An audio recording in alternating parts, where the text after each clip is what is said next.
Hey, boys and girls. Mrs. Handy coming to you live from Cornerstone. Today we are talking about inferences, y'all. Inferences. An inference is a guess. Have you ever guessed something? Have you ever shaken a box on your birthday and guessed what was inside? What did you use to make that guess?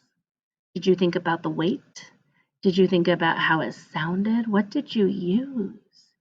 I know what you used.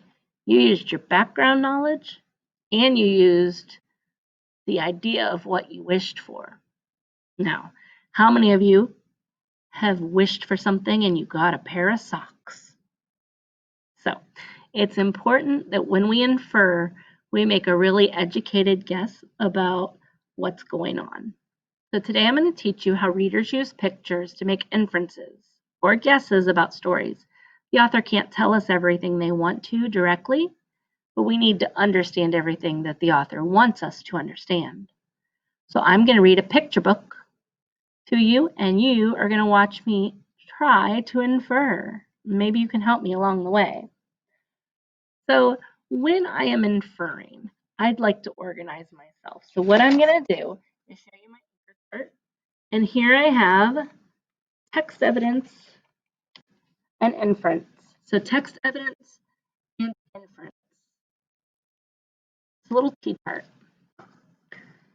So here is my story. It's called Rainstorm.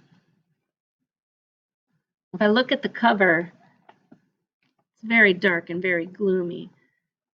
And I know that rainstorms mean rain. This story is by Barbara Lehman. One day, there was a little boy who looked out the window at the rainstorm, and he wished he could go outside and play.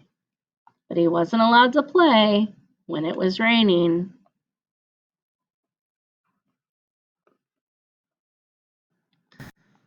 He didn't know what to do, so he started to walk back to his room, but he saw a ball. He kicked the ball, and it ended up going down the stairs.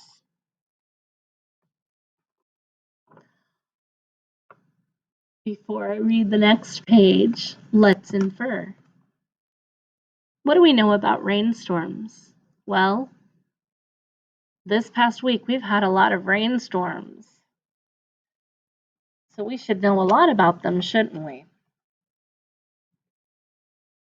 So let me think about what I know about rainstorms and what I see in the book. Now, in the book, what I see is that it's dark and raining and the boy is looking out the window. So that's what I wrote on my chart.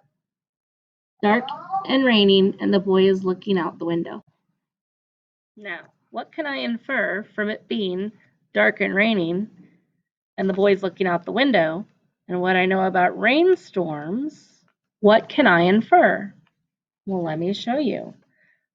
I'm inferring that the boy really wanted to go outside, but he couldn't. No one would let him go out. Then, when I got to the page about kicking the ball, one of the things that I noticed that the author showed me was his posture. Look at his posture really quick. He's slouched over, isn't he? His hands are in his pockets.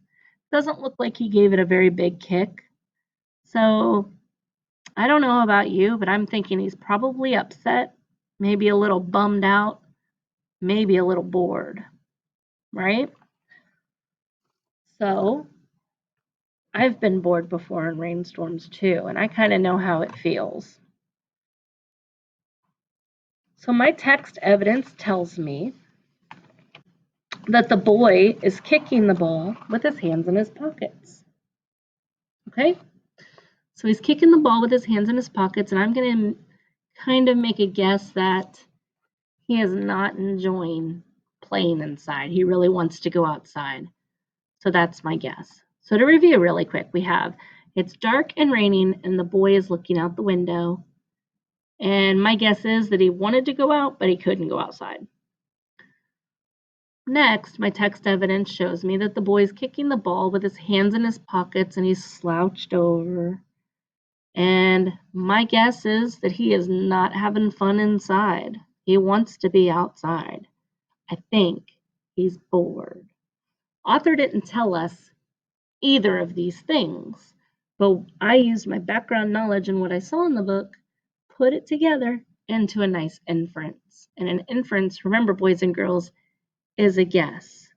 So what we're going to do in our asynchronous lesson today, and what you're going to do with your teacher now, is you're going to be thinking about other books that you might have, and what guesses can you make about the characters, the setting, the problem, the solution? What can you infer from what you see using the illustrations? Thanks for listening.